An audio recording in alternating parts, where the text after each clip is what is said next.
Halo, Assalamualaikum warahmatullahi wabarakatuh. Nah, tengah malam ini saya akan bikin konten untuk teman-teman yang saya cek di apa ya,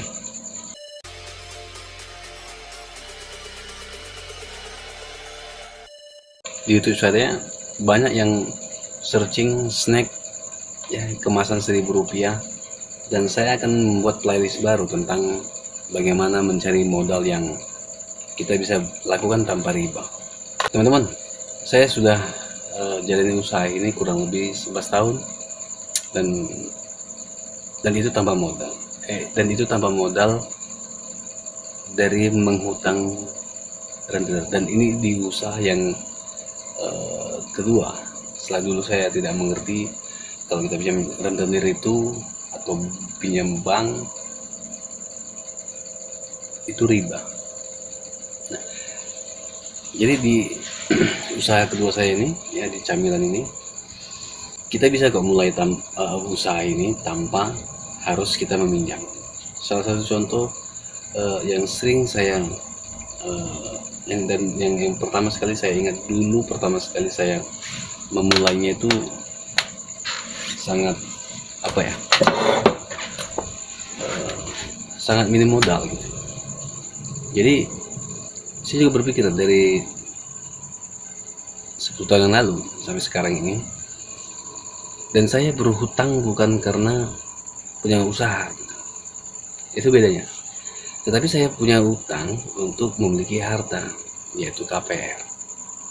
Nah, nanti saya selipkan foto terakhirnya waktu menyerahkan kunci L23 itu, teman-teman. Dan ini sebagai pengingat saya, pengingat saya pribadi. Jadi masalah utang yang saya alami ya itu kurang lebih 2 bulan ini ya. 1 bulan ini baru lepas, itu saya oper kredit. Karena dijual juga nggak mungkin kan, karena itu sisa pembayarannya itu 16 tahun lagi.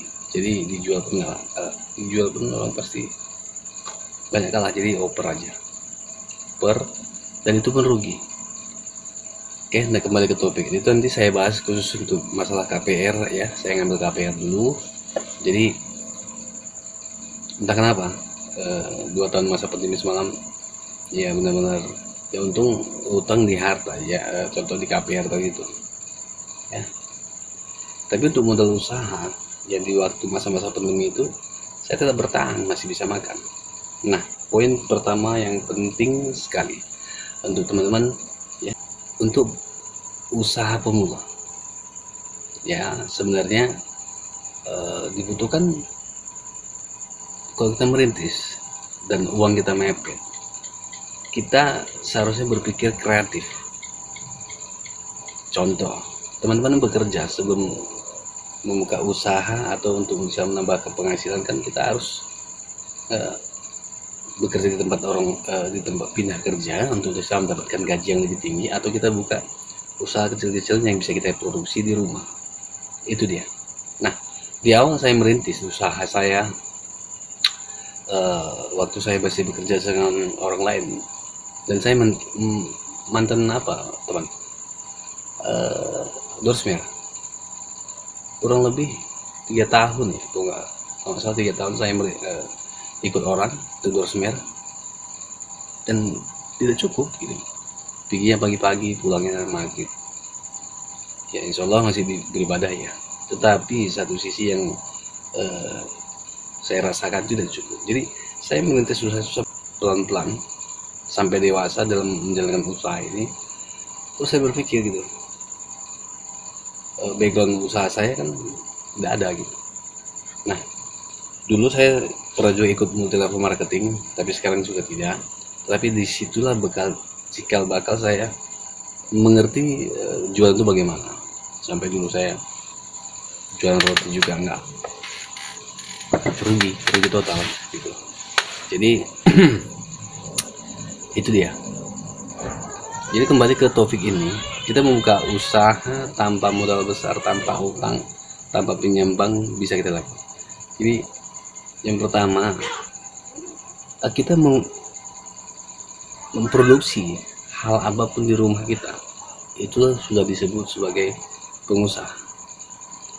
Terlepas yang kita jual itu laku atau tidak gitu. Itu dia. Kalau kita memproduksi satu hal yang di rumah, ya, home industry, berarti kita memakai alat seadanya, apa yang kita punya. Nah, bahan apa yang kita sanggup untuk memproduksi di awal. Yang saya sambil merokok ya. Jadi saya memulai, motivasi saya untuk memulai usaha yang saat ini saya jalani adalah bagaimana saya bisa makan. Yang tadi 1 telur bisa 2 telur gitu. Makan aja. Saya teringat di awal itu anak saya baru 1, hampir anak saya kedua sudah mulai ada isi di istri saya.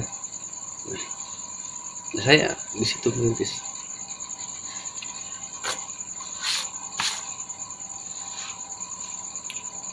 Nggak terasa teman-teman, saya merintis usaha ini 11 tahun. Jadi apa tipsnya kali ini? Teman-teman, kalau mau makan, lepaskan gengsi. Itu yang pertama. Yang kedua, siap kerja lembur. Nah, saya bayangkan dulu waktu saya di Dorosmiro itu saya siap lembur. Jam 7 pagi saya berangkat. Pulang lebih jam setengah 8. Maghrib baru pulang. Jadi anak belum bangun, waktu pagi pulang, anak udah tidur. Nah, itu yang saya rasakan. Jadi makanya kita usaha apapun, karena yang kita rintis adalah market. Bagaimana cara menjualnya, itu yang kita rintis. Itu yang lama. Oke. Yang ketiga, siap berproses. Jadi jangan mager gitu. Dan kalau kita memproduksi apapun, hal kecil apapun yang ingin kita produksi, ya malas nggak bisa. Bagus kita tetap kerja sama orang, itu pasti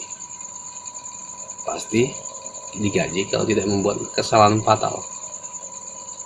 Jadi dia sharing santai yang bisa saya bagikan 3 topik tadi ya. Buang gengsi Anda, lembur, siap lembur. Kalau Anda kerja tempat orang yang mau lembur, kenapa Anda membuka usaha apapun yang Anda produksi tidak mau berusaha untuk siap lembur? Yang ketiga, berproses. Itulah prosesnya. Oke, sehat selalu. Sampai jumpa di video selanjutnya. Assalamualaikum warahmatullahi wabarakatuh.